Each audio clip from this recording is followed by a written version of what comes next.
Nós poderíamos aqui falar de Mateus e poderíamos fazer uma exposição aqui, trazendo vários textos, aonde nós vemos o evangelista citando que Jesus é o descendente de Davi.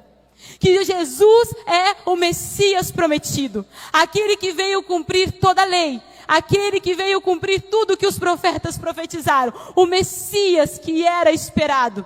A gente poderia então falar sobre Marcos, poderia chegar aqui e dizer, vamos falar sobre Marcos expondo Jesus, nos trazendo sobre Jesus o servo que não veio, o próprio Deus, que não veio para ser servido, mas para servir e dar a vida por muitos. Não, então vamos falar sobre Lucas. Vamos falar sobre Lucas, aonde nos revela o homem perfeito, aquele que é o Salvador universal, com uma vida humana totalmente perfeito. Ou então vamos falar sobre João, que traz o Filho de Deus, que revela para nós desde o primeiro versículo, que ele é o Logos, o Verbo que andava com Deus, o Verbo que era o próprio Deus. Vamos fazer um andar sobre João, aonde o próprio Jesus diz várias vezes, eu sou. Aonde ele diz, eu sou o pão da vida. Aonde ele diz, eu sou o caminho, a verdade e a vida. Aonde ele diz, eu sou a porta das ovelhas. Aonde ele diz, eu sou a videira verdadeira. E a gente não para, irmãos, para entender o que isso significa.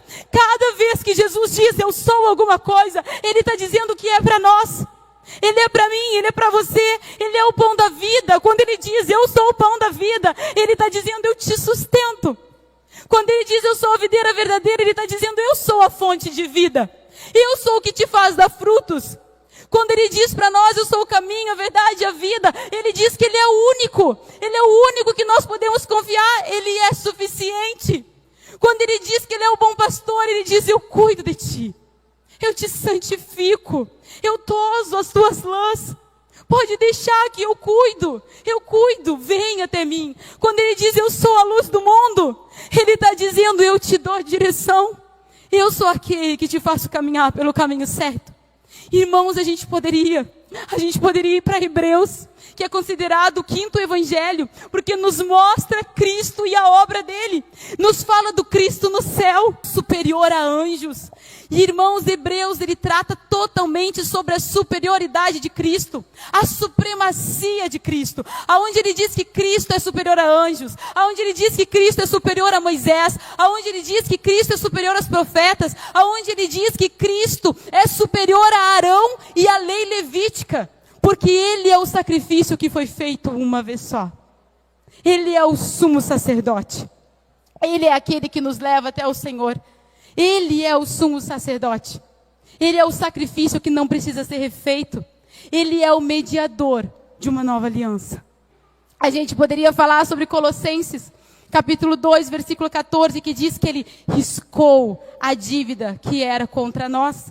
A gente poderia dizer sobre Tito, capítulo 2, versículo 13, que diz que ele é a bendita esperança. Nós ansiamos por essa bendita esperança. Maranata, ora vem, Senhor Jesus.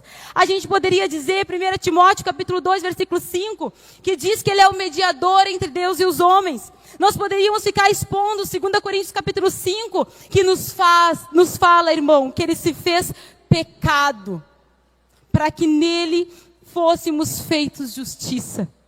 Você entende isso? Aquele que não tinha pecado se fez maldito, morreu numa cruz como maldito, nu, nas suas vergonhas.